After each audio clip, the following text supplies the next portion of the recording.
Welcome back and welcome to our mini vlog mga katikalon.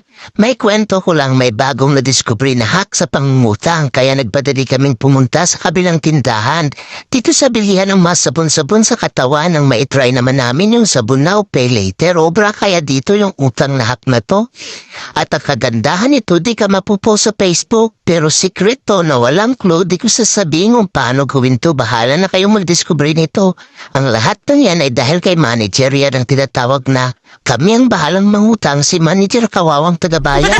Nang makapasok tagakapi sa tindahan na to, dito inumpisahan na namin tumingin-tingin ng pwedeng madikwat. Pwedeng mautang pala. Utang is life nga, diba? Basta utang na 1 year to pay, ako ang nangunguna. Let's go guys, samahan nyo kaming mangutang. Sunod yung camera sa likod ko kasi nga for the content. Baka sabihin nyo sinusurveillance ako. Wala akong gagawin masama, utang lang talaga ang aking sadya. May kamahalan ng mga paninda nila dito, atras na sana ako kaso naisip ko utang pala to at dyan naman si manager na taga-rescue. Kaya haladampot ka ng dapot ng kung ano-ano. Pinag-uusapan nila Baby Girl at Pimos yung items na inutang ko. Nagulat sila, akala nila Perla Blue Labada lang ang alam kong sabon. Oy, Sorb kinuha ko tsaka Tide at may padawni pa. Anong kala niyo sa akin? Tumato talaga. Si Baby Girl tawag ng tawag sa akin dyan, di ko na napansin kasi nga ako'y aligagana sa mga panahon na yan.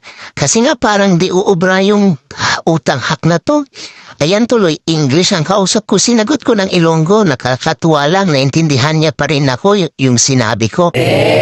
Na kami at ipapalista ko na sana yung mga utangin ko. Nalintikan na kailangan daw may collateral at isa sa amin ang maiiwan si Pimo sana yung collateral namin kaso di pumayag si manager. Maiwan na daw ang lahat, wag lang forever niya. Nagbayad na lang siya. Diba ako yung nangutang pero si manager yung naiwan sa counter. Nagbabayad na lang siya, alangan naman ibalik ko tong mga pinakukuha ko nasa bag ko na. Maiwan na din ang lahat, wag lang din itong mga inutang ko, bahala na rin dyan, tapos na ako. Kasi ako kumuha, nagtanong muna kami sa nagtitinda kung legit nga ba talaga itong utang hack na gagawin namin.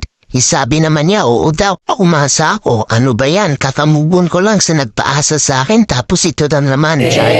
Kami ng tindahan, nire-review na nila Pimos at manager yung utang hack na yon.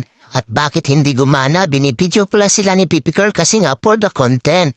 Pipi Girl, di tayo napahiya, di lang talaga alam na nagtitinda. Sabi nga ni manager, maraming pera dito, isang sako.